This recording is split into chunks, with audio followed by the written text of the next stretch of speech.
I'm a 30-year-old guy, and my fiancée, 31, is the love of my life. We've been together for 3.5 years, building our relationship across miles. She lives in a different state, so we've made it work with late-night calls, weekend visits, and a lot of trust. From early on, we talked about marriage, big dreams of a shared future, a home, maybe kids someday. She's close to her family, especially her parents, and loves sentimental stuff, handwritten notes, meaningful gifts, moments that feel like they're straight out of a movie. It's one of the things I adore about her. Even if I'm more practical, long distance isn't easy. Coordinating visits around our jobs is a hassle. And we miss the little things like grabbing coffee together or just crashing on the couch after a long day. But we've made it special. For our second anniversary, I surprised her with a weekend trip to a cabin in the mountains. We hiked, cooked dinner, and stayed up talking under the stars. She cried when I gave her a scrapbook of our best moments photos, ticket stubs, even a napkin from our first date. That's when I knew she'd want a proposal that felt just as big, just as her. The pressure started building last year. We'd been talking marriage more seriously, and her hints about proposals got louder. She'd send me Instagram reels of epic setups, guys proposing on cliffs or in candlelit gardens. Her parents had to be there, she said, because family means everything to her. I got it, but it stressed me out. Her folks live out of state, so we had to wait for a visit to make it happen. Plus, everyone seems to expect these over-the-top proposals now. Social media makes it feel like you're failing if you don't rent a hot air balloon or hire a flash mob. I just wanted to make her happy, but I felt the weight of getting it right. We've had our challenges. Sure, sometimes we'd argue over missed calls or who was traveling more, but we always worked it out. Stronger each time. She's the one I want to build a life with. And I knew the proposal was my chance to show that. I started planning, nervous but excited, hoping I could pull off something she'd love. Her parents were coming to visit soon, so I had a window. I just didn't know how hard it would be to meet her vision, or how much it'd hurt when she didn't see the effort I put in. With the pressure to propose building, I dove into planning something my fiancé would love. Her hints about grand, romantic gestures had me reaching out to her best friend, Sarah, for help. For months, we texted back and forth, brainstorming ideas to make the moment perfect. My fiancé had specific demands: a cathedral setting, hundreds of lit candles, flower petals scattered everywhere. She wanted it to feel like a fairy tale, something she'd remember forever. I pitched a few ideas: a local park with string lights, a rooftop dinner. But Sarah relayed her rejections. Too simple, she'd say, or not meaningful enough. I started feeling like nothing I suggested would measure up. The logistics didn't help. Her parents, who she insisted had to be there, live in another state.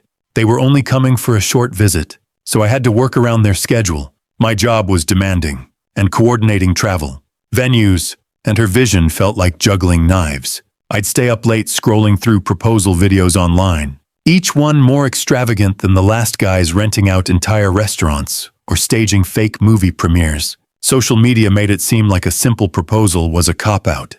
I wanted to give her the moment she dreamed of, but I was stressed, wondering if I'd ever get it right. Sarah kept me grounded. One night, after another idea got shot down, she texted me, "Look, she just wants it to feel special. It's about you asking her to spend forever together, not the props." Her words hit hard. I'd been so caught up in her demands that I forgot the point: showing my love. Sarah suggested focusing on what I could manage, especially with her parents' visit coming up. "Make it heartfelt," she said. "That's what she'll remember." I felt a weight lift, but doubt lingered. Could I pull off something meaningful without a cathedral or a petal-strewn aisle? I started piecing together a plan, leaning on the vineyard where her parents would be visiting.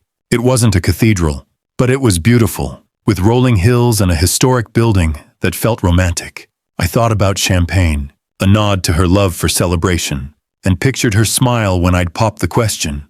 Still, part of me worried it wouldn't be enough. The world seemed to demand perfection, and her expectations loomed large. I pushed forward, hoping my love would shine through, even if the setting wasn't what she'd imagined. With my plan set, the big day arrived at a vineyard where her parents were visiting. I'd chosen a spot with a historic stone building as the backdrop, its ivy-covered walls glowing in the golden afternoon light. To keep it a surprise, I suggested we take group photos with both our families. My heart pounded as we walked across the rolling hills, the crisp fall air buzzing with excitement. I had a bottle of champagne tucked away, ready to celebrate. This was it, the moment I'd been planning for months. When everyone was in place, I turned to her, dropped to one knee, and said, "Will you marry me?" Her eyes lit up, and her smile was everything I'd hoped for. She said yes, and our families cheered, clapping and hugging. I popped the champagne, and we toasted, glasses clinking under the vineyard's soft glow. For a second, it felt perfect. Like we were in a bubble of joy. I thought I'd nailed it, giving her a moment she'd cherish. Then we moved to dinner at a nearby seafood restaurant. I picked it because her mom's allergic to red meat, and I wanted everyone to enjoy the meal. We laughed, shared stories, and relived the proposal. But as the night went on, I noticed her smile fade. I brushed it off, thinking she was just tired. After dinner, we faced a logistical hiccup. Her parents were staying at a military hotel with a guarded gate, and we'd all been drinking. To avoid a DUI, I suggested she walk with her parents from the restaurant to the gate, a quick 5-minute stroll, and I'd meet her back at her place. She agreed, saying it made sense, and I drove home, still buzzing from the day. Looking back, I thought the proposal was solid. The vineyard was stunning. The champagne was a nod to her love for celebration, and I'd worked around her parents' visit. Sure, it wasn't a cathedral with candles, but it felt heartfelt. I went to bed happy, replaying her smile, unaware that she saw the day differently. I had no idea a text was coming that would turn my joy into confusion and hurt. A week after the vineyard proposal, my phone buzzed with a long text from my fiancée. I was still riding high from her. Yes, expecting a sweet message. Instead, her words hit like a punch. She called the proposal hollow and cringy, rating it a C+ at best. She said she'd imagined something wholesome and meaningful, not a moment on the offside of a road by a gift shop. It was a historic vineyard, not some random roadside stop. She criticized the seafood dinner, said she doesn't even like seafood, though I chose it for her mom's allergy. The walk to her parents' hotel, a slow train wreck. She ended by saying she loved me but was bummed, hoping to forget the day and focus on our future. I stared at my phone, shocked. Embarrassment washed over me. I'd poured my heart into that proposal, working around her parents' visit and our tight schedule. The vineyard was gorgeous, the champagne thoughtful. How was it hollow? I felt defensive, wanting to fire back that she was being unfair. She'd called a friend's beach proposal in Hawaii tacky before, but now my vineyard moment was worse. I compared it to my buddies' proposals. Simple stuff like park picnics or backyard setups. Mine seemed better. Honestly, was she expecting a movie scene with violins and fireworks? Her text stung because it made me feel like I'd failed her. I couldn't talk to my friends or family about it, too humiliating, and I didn't want them judging her. She's amazing, and we've always worked through fights. But this felt different. Was I wrong for not meeting her every demand, like candles or a cathedral? Or was she being too harsh, demanding something unrealistic? I posted on Reddit, desperate for clarity. Am I the asshole for not nailing her dream proposal? Or is she the asshole for tearing mine apart? I love her, and I know we'll get past this. But right now, I'm hurt and confused, wondering how to respond, still reeling from my fiancé's text. I couldn't let her words sit unanswered. 2 days later, I called her, heart racing, ready for a tough talk. We got on a video chat, and things started tense. I asked why the proposal felt so hollow to her. She sighed, eyes soft but serious, and said, "I've dreamed of this since I was a kid, a big, symbolic moment, like in the movies, with candles and meaning." She admitted the vineyard was pretty but felt rushed, like an afterthought next to a gift shop. I defended my choices, explaining the logistical mess her parents' visit. My work, the DUI concerns with the hotel walk. I planned it with love, I said, but I couldn't make it a fairy tale. She nodded, listening, but I could tell her disappointment lingered. Later that night, I called her best friend, Sarah, for perspective. On another video chat, Sarah was blunt but kind. "She's been planning her proposal in her head forever," she said. "It's not about you failing. It's about her vision not matching reality. Give her time." Sarah's words eased my guilt, but didn't erase my embarrassment. I hadn't told my friends or family about the text, too ashamed, worried they'd judge her. Instead, I turned to Reddit, finding comfort in its anonymity. Pouring my heart out to strangers felt safer than facing people who know us. Reading Reddit comments helped. Some called her expectations unrealistic. Others said I should have listened more to her hints. One wrote, "Talk it out, don't let this fester." That stuck with me. I decided to plan a romantic follow-up. Something small but thoughtful, like a candlelit dinner at her place when I visited next. I texted her the idea, and she replied, "That sounds sweet. I'd love that." It wasn't a fix, but it was a start. I'm still hurt, but I'm hopeful. We've worked through fights before, and I believe we can hear. Reddit's push for open communication has me thinking we need to keep talking, even if it's hard. Encouraged by our initial talk and Reddit's advice, I kept the conversation going with my fiancée.